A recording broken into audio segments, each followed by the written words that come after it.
সত্যি কি বাংলার দুর্দিন খুব শীঘ্রই আসতে চলেছে? জগন্নাথ দেবকে নিয়ে এইভাবে মস্করা কি সত্যি ঠিক হচ্ছে?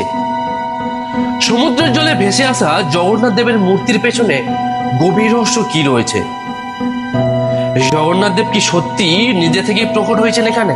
জগন্নাথ ধাম ইনাগুরেশন এটা আমার দীর্ঘদিনের একটা কল্পনা ছিল। আগামী 30শে এপ্রিল অক্ষয় তৃতীয়ার দিন দীঘার এই জগন্নাথ মন্দিরের শুভ উদ্বোধন রয়েছে। ঠিক তার কয়েকদিন আগেই মাইতিঘাট অর্থাৎ জগন্নাথ মন্দিরের ঠিক সামনে যে নতুন ঘাটটি তৈরি হয়েছে সেখানে প্রভু শ্রী জগন্নাথ দেবের একটি কাঠের মূর্তি ভেসে আসে, আর সেই মূর্তি স্থানীয় লোকেরা তুলে আনেন। কিন্তু আশ্চর্যজনকভাবে ওই মূর্তির মাথার কাছে এবং একটি হাত ভাঙা ছিল।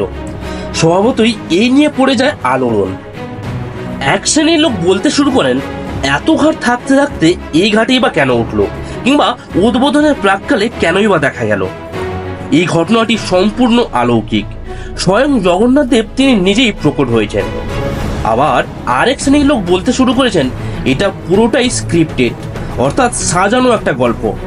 উদ্বোধনের প্রাককালে যাতে একটা হাইপ ক্রিয়েট করতে পারে জনগণের মধ্যে, তাই এরকমই একটা কাহিনী ফুটিয়ে তোলা হয়েছে। সবই এক প্রকারের ভণ্ড। কিন্তু এই গল্পে আছে এক নতুন চরিত্র, যিনি এই গল্পের রহস্য কিছুটা হলেও উন্মোচন করেছেন। দীঘার পার্শ্ববর্তী অঞ্চলের এই মহিলার বাড়িতে এই জগন্নাথ দেবটি ছিলেন। তিনি নিত্য পূজা করতেন। হঠাৎই এই মূর্তির ফাটল দেখা দেয়। তখন এক পুরোহিত তাকে পরামর্শ দেন যে এই মূর্তি বাড়িতে রাখতে না, সমুদ্রের জলে বিসর্জন দিয়ে দিতে।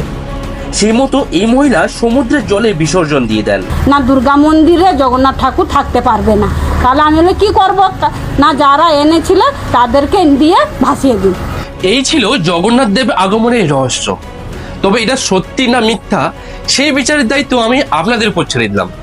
কমেন্ট সেকশনে আপনাদের নিজেদের মূল্যবান মতামত জানাতে ভুল করবেন না। আর হ্যাঁ, এই জগন্নাথ মন্দির নিয়ে সম্পূর্ণ ভিডিও আমার চ্যানেলে রয়েছে, কমেন্ট বক্সে লিংক দিয়ে রাখলাম, চাইলেই দেখতে পারেন।